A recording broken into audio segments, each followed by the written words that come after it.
नज़र आती। बहरहाल बात यह है कि जब तक ये कब्र की खुदाई नहीं करेंगे ना उतनी देर कोई पता नहीं चल सकता। गली नंबर 1 ਦੇ ਰਹਿਣ ਵਾਲਾ। ठीक है जी। ਇਹ ਫੌਤ ਹੋਇਆ ਸਾਨੂੰ ਇਤਲਾਹ ਮਿਲੀ ਹੈ ਬੰਦੇ ਲਾਏ ਨੇ ਗੋਰਕੰਦ ਲਾ ਕੇ ਕਬਰ ਕਢਾਈ ਕਬਰ ਕੁਸ਼ਾਈ ਜਿਸਲੇ ਹੋ ਗਈ ਹੈ ਕਬਰ ਖੋਦੀ ਗਈ ਹੈ ਆਏ ਨੇ ਨਾ ਜਨਾਜ਼ਾ ਕਰਾਇਆ ਦਫਨਾ ਦਿੱਤਾ ਹੈ। सही है। 6 ਦਿਨ ਬਾਅਦ ਇਹਦੀ ਵਾਲਦਾ ਤੇ ਭਾਈ ਆਏ ਨੇ ਉਹਨਾਂ ਕਹਾ ਜੀ ਸਾਨੂੰ ਖਾਬ ਵਿੱਚ ਮਿਲਦਾ ਹੈ ਕਿ ਮੈਨੂੰ ਕੱਢੋ ਮੈਂ ਜ਼ਿੰਦਾ ਵਾਂ ਤੁਹਾਨੂੰ ਵੀ ਸੁਣਾਓ ਅਸੀਂ 24 ਘੰਟੇ ਮੌਜੂਦ 8-10 ਬੰਦੇ ਸਾਨੂੰ ਕਿਉਂ ਨਹੀਂ ਆਵਾਜ਼ਾਂ ਆਉਂਦੀਆਂ।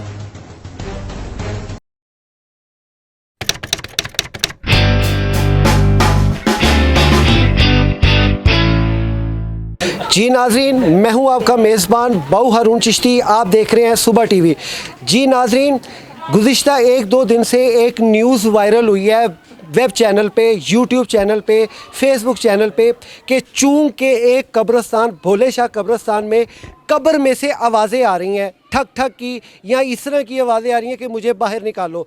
ये जैसे ही ये न्यूज़ जो है ये वायरल होती है, इसके वायरल होने के साथ साथ जो ये ख़बर है शहर में इस तरह फैलती है कि जिस आदमी के पास या जो इस खबर को सुनता है वो फौरी तौर पर कब्रस्तान की तरफ रुख करता है, रुजू करता है, पहुँचता है, वो मौके की जगह जाके देखता है कि वाकई उस कब्र में से आवाज़ आ रही है या नहीं आ रही। अब चूँकि हमारी न्यूज़ के मुताबिक या हमारी इंफॉर्मेशन के मुताबिक ये हमें जो इतलात पहुंच रही हैं ये खबर टोटली फेक है। ये किस हद तक फेक है? हमारे साथ यहाँ पे एक बुज़ुर्ग मौजूद है जो यहाँ पे कब्रिस्तान की कम्युनिटी में उसके एक मेंबर हैं, वो हमारे साथ यहाँ पे मौजूद है। अस्सलाम वालेकुम सर। वालेकुम अस्सलाम। सर आपका नाम? मेरा नाम अब्दुल मजीद है। मजीद साहब, ये क्या माजरा है? ये 25/7/2022 ਨੂੰ जी जी ਇਹ ਫੌਤ ਹੋਇਆ। ਸ਼ਬੀਰ ਇਹਦਾ ਨਾਂ ਹੈ, ਪਿਓ ਇਹਦਾ ਦਾ ਨਾਮ ਅਬਦੁਲ ਗਫਾਰ ਹੈ। जी जी ਕੌਮ ਇਹਨਾਂ ਦੀ ਰਾਈ ਹੈ ਹੈਦਰੀ ਕਲੋਨੀ जी। ਗਲੀ ਨੰਬਰ 1 ਦੇ ਰਹਿਣ ਵਾਲਾ ਹੈ। ठीक है जी। ਇਹ ਫੌਤ ਹੋਇਆ ਸਾਨੂੰ ਇਤਲਾਹ ਮਿਲੀ ਹੈ ਬੰਦੇ ਲਾਏ ਨੇ ਗੋਰਕੰਦ ਲਾ ਕੇ ਕਬਰ ਕਢਾਈ ਕਬਰ ਕੁਸ਼ਾਈ ਜਿਸਲੇ ਹੋ ਗਈ ਹੈ ਕਬਰ ਖੋਦੀ ਗਈ ਹੈ ਆਏ ਨੇ ਨਾ ਜਨਾਜ਼ਾ ਕਰਾਇਆ ਦਫਨਾ ਦਿੱਤਾ ਹੈ। सही है। 6 ਦਿਨ ਬਾਅਦ ਇਹਦੀ ਵਾਲਦਾ ਤੇ ਭਾਈ ਆਏ ਨੇ ਉਹਨਾਂ ਕਹਾ ਜੀ ਸਾਨੂੰ ਖਾਬ ਵਿੱਚ ਮਿਲਦਾ ਹੈ ਕਿ ਮੈਨੂੰ ਕੱਢੋ ਮੈਂ ਜ਼ਿੰਦਾ ਵਾਂ ਤੇ जिन्ना दे मरदे हो ख्वाब से मिलते ही नहीं। ਸੁਣੋ ਮੈਂ ਕਿਹਾ ਵੀ ਜਦੋਂ ਕਿਸੇ ਦਾ ਫੌਤ ਹੋ ਜਾਂਦਾ ਜ਼ਿੰਦਾ ਹਾਲਤ 'ਚ ਉਹਨੂੰ ਮਿਲਦਾ, ਮੁਰਦਾ ਤੇ ਨਹੀਂ ਮਿਲਦਾ। ਜ਼ਾਹਿਰ ਗੱਲ ਹੈ। ਤੇ ਤੁਸੀਂ ਇਸ ਤਰ੍ਹਾਂ ਕਰੋ, ਪੜ੍ਹਾਈ ਕਰੋ ਤੇ ਉਹਨੂੰ ਬਖਸ਼ੋ, हाँ ਹੋਰ ਕੋਈ ਐਸੀ ਗੱਲ ਨਹੀਂ। ਚਲੇ ਗਏ ਨੇ। सही है। ਫਿਰ 6 ਦਿਨਾਂ ਬਾਅਦ ਫਿਰ ਆ ਗਏ, 12-13 ਦਿਨਾਂ ਬਾਅਦ ਆ ਕੇ ਕਹਿੰਦੇ ਨੇ ਜੀ ਸਾਡੇ ਤੋਂ ਆਵਾਜ਼ਾਂ ਆਉਂਦੀਆਂ। ਮੈਂ ਕਿਹਾ ਕਿੱਥੇ ਆਵਾਜ਼ਾਂ ਆਉਂਦੀਆਂ, ਸਾਨੂੰ ਵੀ ਸੁਣਾਓ। ਅਸੀਂ 24 ਘੰਟੇ ਮੌਜੂਦ 8-10 ਬੰਦੇ, ਸਾਨੂੰ ਕਿਉਂ ਨਹੀਂ ਆਵਾਜ਼ਾਂ ਆਉਂਦੀਆਂ? ਘਰਦਿਆਂ ਨੂੰ ਹੀ ਆਉਂਦੀਆਂ ਨੇ, बिल्कुल सही है। ਹੋਰ ਬਾਹਰ ਦੇ ਬੰਦੇ ਨੂੰ ਕਿਸੇ ਨੂੰ ਆਵਾਜ਼ ਨਹੀਂ ਆਉਂਦੀ। डेफिनेटली। ਲੋ ਜੀ ਇਹ ਰੌਲਾ ਪਾਉਂਦੇ ਉੱਥੇ ਕੋਈ 40-50 ਬੰਦਾ ਜਿਹੜਾ ਇਕੱਠਾ ਹੋ ਗਿਆ। ठीक है। ਅਸਾਂ ਕਿਹਾ ਵੀ ਤੁਸੀਂ ਅਮਾਨ ਨੂੰ ਕਮਜ਼ੋਰ ਨਾ ਕਰੋ सही है। ਤੇ ਤੁਸੀਂ ਪੜ੍ਹਾਈ ਕਰੋ। ਉਹਦੇ ਤੇ ਅੱਲਾ ਜਾਣੇ ਕੀ ਅਜ਼ਾਬ ਹੈ ਕੀ ਨਹੀਂ, जी जी ਇੱਕ ਉਹਦੇ ਰਾਜ਼ ਉਹ ਹੀ ਜਾਣਦਾ ਹੈ। जी जी। ਆਖਿਰਕਾਰ ਇਹਨਾਂ ਵਰਮਾ ਲਿਆਂਦਾ ਜਿਹਦੇ ਨਾਲ ਬੋਰ ਕੱਢਦੇ ਨੇ। अच्छा जी। ਉਹ 3 ਫੁੱਟ ਗਹਿਰਾਈ ਤੇ ਜਾ ਕੇ ਉਹ ਵਰਮਾ ਮਾਰ ਕੇ ਮਿੱਟੀ ਕੱਢੀ ਗਈ ਹੈ ਸਲੈਬ ਤੱਕ। अच्छा। ਮੈਂ ਕਿਹਾ ਹੁਣ ਦੱਸੋ ਆਵਾਜ਼ਾਂ ਆਉਂਦੀਆਂ ਨੇ? ਉੱਤੇ ਤੇ ਮਨਾਂ ਦੇ ਹਿਸਾਬ ਤੇ ਮਿੱਟੀ ਪਈ ਹੈ ਤੇ ਤੁਹਾਨੂੰ ਆਵਾਜ਼ਾਂ ਆਉਂਦੀਆਂ ਨੇ। ਹੁਣ ਤੇ ਸਲੈਬ ਖਾਲੀ ਹੋ ਗਈ ਹੈ, ਇੱਕ ਸਾਈਡ ਤੋਂ 6 ਇੰਚ ਸਲੈਬ ਖਾਲੀ ਹੋ ਗਈ ਹੈ। ਹੁਣ ਕਿ ਆਵਾਜ਼ਾਂ ਕਿੱਥੇ ਗਈਆਂ ਨੇ? जी। ਉਸ ਵੇਲੇ ਕੋਈ ਬੰਦਾ ਨਹੀਂ ਬੋਲਿਆ। हाँ ਬਸ ਜਿਹੜੇ ਉੱਤੇ ਤਮਾਸ਼ਾ ਵੇਖਣ ਵਾਲੇ ਹੋਣਾ ਜੀ ਲਾ ਕੇ ਨੈਟ ਤੇ ਤਸਵੀਰਾਂ ਸੁੱਟਣੀਆਂ ਸ਼ੁਰੂ। झूठो झूठ गंढेरियां, दो तेरियां दो मेरी। ਜਿਵੇਂ ਜਿਵੇਂ ਅਫਵਾਹ ਫੈਲਦੀ ਗਈ ਆਵਾਮ ਜੁੜਦੀ ਗਈ। बिल्कुल सही। ਕੋਈ ਇਹ ਸਾਡੇ ਇਸ ਕਬਰਸਤਾਨ ਦੇ ਵਿੱਚ ਇਹੋ ਜਿਹਾ ਵਾਕਿਆ ਨਹੀਂ ਹੋਇਆ। ਅਸੀਂ ਵੀ ਖੁਦ ਵੇਖਿਆ, ਸਾਨੂੰ ਕਿਉਂ ਨਹੀਂ ਥਰਥਰਾਟ ਨਜ਼ਰ ਆਉਂਦੀ, ਕਿਉਂ ਨਹੀਂ ਆਵਾਜ਼ਾਂ ਨਜ਼ਰ ਆਉਂਦੀਆਂ? ਸਹੀ ਹੈ। ਤੇ ਇਹ ਖਬਰ ਯਾਨੀ ਕਿ ਜਦੋਂ ਇਹਨਾਂ ਨੇ ਉੱਥੇ ਰਾਤ ਨੂੰ ਕਬਰ ਕੁਸ਼ਾਈ ਕਰਨ ਦੀ ਕੋਸ਼ਿਸ਼ ਕੀਤੀ ਤੇ 15 ਤੇ ਕਾਲ ਤੁਸੀਂ ਕੀਤੀ ਹੈ? 15 ਤੇ ਕਾਲ ਹੋਈ। ਐਸਐਚਓ ਮੌਕੇ ਤੇ ਆਇਆ, ਐਸਐਸਪੀ ਮੌਕੇ ਤੇ ਆਇਆ। ਆ ਕੇ ਉਹਨੇ ਦੇਖਿਆ ਨਾ ਕਿ ਜੀ ਤੁਸੀਂ ਇਸ ਤਰ੍ਹਾਂ ਕਰੋ, ਕਾਨੂੰਨੀ ਕਾਰਵਾਈ ਕਰੋ, ਜਾ ਕੇ ਤੁਸੀਂ ਮੈਜਿਸਟ੍ਰੇਟ ਤੋਂ ਆਰਡਰ ਲੈਵੋ, ਉਹ ਇਜਾਜ਼ਤ ਲਓ। ਕਬਰ ਕੁਸ਼ਾਈ ਦੇ ਅਸੀਂ ਤੁਹਾਡੇ ਨਾਲ ਆਣੇ, ਤੁਸੀਂ ਆ ਕੇ ਕਬਰ ਕੁਸ਼ਾਈ ਕਰਕੇ ਆਪਣੀ ਤਸੱਲੀ ਕਰ ਲਓ। ਬਿਲਕੁਲ ਸਹੀ ਹੈ। ਚਲੇ ਗਏ ਨੇ। ਦੂਸਰੇ ਦਿਨ ਫਿਰ ਇਹ ਬੰਦੇ ਇਕੱਠੇ ਕਰਕੇ ਉਹ ਘਰ ਨੇ, ਮਾਲਕ ਨਹੀਂ ਆਂਦੇ, ਤਮਾਸ਼ਾਈ ਆਂਦੇ ਨੇ। ਸ਼ਾਮ ਦੇ ਟਾਈਮ ਤੇ ਤਮਾਸ਼ਾਈਆਂ ਨੇ ਆ ਕੇ ਕਬਰ ਖੋਦਣੀ ਸ਼ੁਰੂ ਕਰ ਦਿੱਤੀ ਸਾਡੇ ਰੋਕਣ ਦੇ ਬਾਵਜੂਦ। ਸਹੀ ਹੈ। ਅਸਾਂ ਫੋਨ ਕੀਤਾ ਐਸਐਚਓ ਨੂੰ, ਐਸਐਚਓ ਆਇਆ ਸੀ। ਆ ਕੇ ਉਹਨੇ ਮੌਕੇ ਦੇ ਉੱਤੇ 2 ਬੰਦੇ ਫੜ ਲਏ, ਦੂਸਰੇ ਸਾਰੇ ਨੱਸ ਗਏ। ਉਹਨੇ ਕਿੰਦੀ ਇਜਾਜ਼ਤ ਨਾਲ ਤੁਸੀਂ ਕਬਰ ਪੱਟਣ ਲੱਗੇ ਜੀ? ਫਿਰ ਨੱਸ ਗਏ। ਉਹਨਾਂ ਡਿਊਟੀ ਲਾਤੀ ਹੈ, ਜਿਹੜੇ ਆ ਕੇ ਉੱਤੇ ਕਬਰਾਂ ਦੀ ਬੇਹਰਮਤੀ ਹੁੰਦੀ ਹੈ, ਜੁੱਤੀਆਂ ਲੈ ਕੇ ਉੱਤੇ ਚੜ ਜਾਂਦੇ ਨੇ, ਥੱਲੇ ਅੱਲਾ ਦੇ ਬੰਦੇ ਕੋਈ ਨੇਕ ਨੇ ਕੋਈ ਕਿਸ ਤਰ੍ਹਾਂ ਦੇ ਨੇ ਪੈਣ। ਬੇਹਰਮਤੀ ਹੈ ਕਬਰਸਤਾਨ ਦੀ। 200-400 ਬੰਦਾ ਉੱਤੇ ਖਲੋ ਜਾਂਦਾ ਵੇ। ਤਮਾਸ਼ਾ ਬਣਿਆ ਕਬਰ ਦੇ ਵਿੱਚੋਂ। ਦੱਸੋ ਆਵਾਜ਼ ਆਉਂਦੀ ਹੈ ਸਾਰਿਆਂ ਨੂੰ ਕਿਉਂ ਨਹੀਂ ਆਉਂਦੀ, ਚੰਦ ਬੰਦਿਆਂ ਨੂੰ ਕਿਉਂ ਆਉਂਦੀ ਹੈ? ਇਸ ਵਕਤ ਇਹਨਾਂ ਦੇ ਜਿਹੜੇ ਘਰ ਵਾਲੇ ਨੇ ਉਹਨਾਂ ਦਾ ਕੀ ਮੌਕਫ ਹੈ? ਉਹ ਆਏ ਨੇ, ਕੱਲ ਵੀ ਆਏ ਨੇ, 15-16 ਜੀ ਆਏ ਨੇ, ਆ ਕੇ ਉਹਨਾਂ ਕੁਰਾਨ ਖਾਨੀ ਕੀਤੀ ਹੈ, ਦੁਆ ਮੰਗ ਕੇ ਚਲੇ ਗਏ ਨੇ। ਉਹ ਮਤਲਬ ਕਿ ਇਸ ਮਾਮਲੇ 'ਚ ਹੁਣ ਸੀਰੀਅਸ ਨਹੀਂ ਨਜ਼ਰ ਆ ਰਹੇ। ਕਿਸਮ ਦੀ ਕੋਈ ਗੱਲ ਨਹੀਂ ਕਰਦੇ। ਨਹੀਂ ਪਹਿਲੇ ਤੇ ਕਰ ਰਹੇ ਸੀ, ਜ਼ਾਹਿਰ ਗੱਲ ਹੈ ਉਹਨਾਂ ਦਾ ਹੀ ਸ਼ੋਸ਼ਾ ਛੱਡਿਆ। ਹੁਣ ਉਹ ਕਹਿੰਦੇ ਨੇ ਜੀ ਅਸੀਂ ਜਦੋਂ ਵੀ ਆਵਾਂਗੇ ਕਬਰ ਕੁਸ਼ਾਈ ਦੇ ਆਰਡਰ ਲੈ ਕੇ ਆ ਕੇ ਫੇਰ ਕਰਾਂਗੇ, ਇੰਨੀ ਗੱਲ ਕਰਕੇ ਉਹ ਚਲੇ ਗਏ ਨੇ।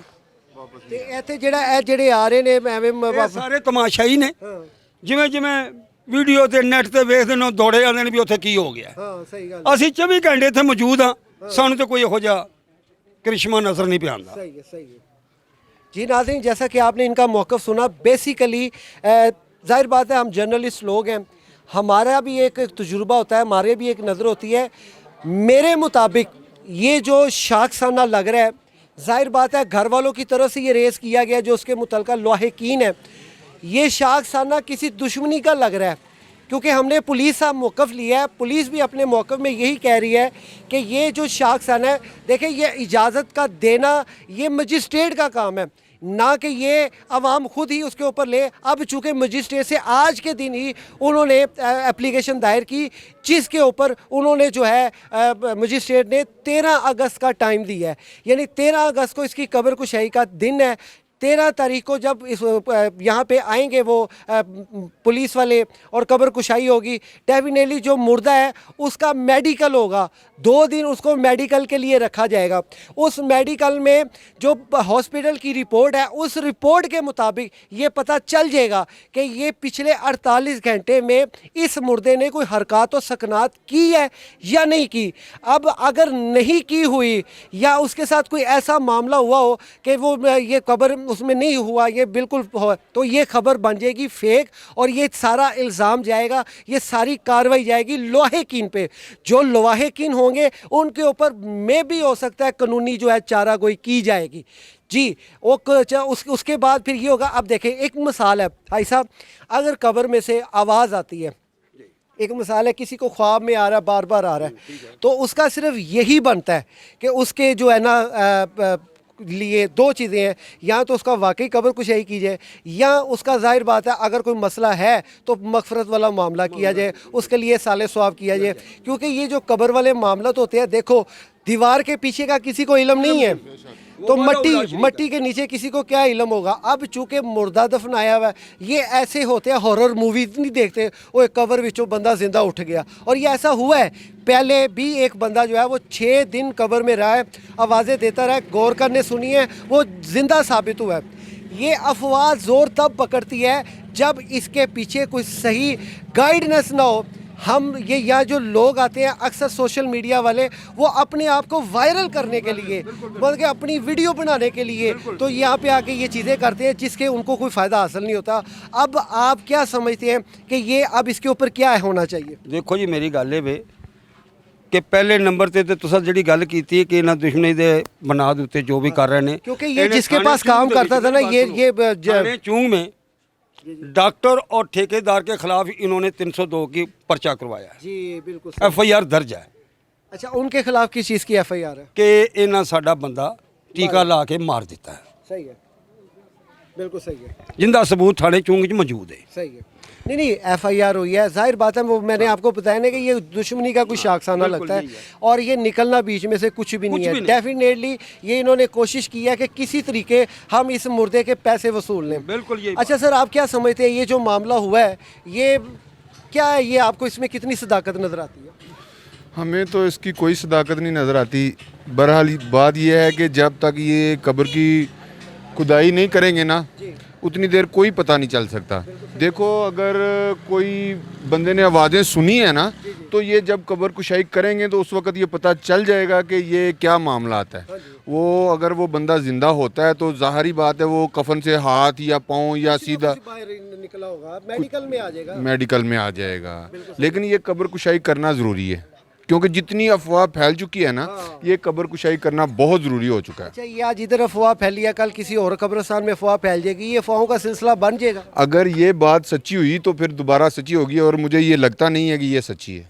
अच्छा, ये आपको नहीं लगता? मुझे ये नहीं लगता कि ये सच्ची बात है। इत्थों तक अफवाहां आईयां, मेरी गल सुनो। कोई कहंदा जी उन्हां दे वारसां ने सरिया मारिया तो उन्हें सरिया फड़ लिया, ਅਸਾਂ ਕਿਹਾ ਦੱਸੋ ਵੀ ਸਾਡੇ ਕੋਲ ਕਿੱਥੇ ਆ ਕੇ ਸਰੀਆ ਮਾਰੇ ਜਾਣਾ, ਸਰੀਆ ਪੜਿਆ।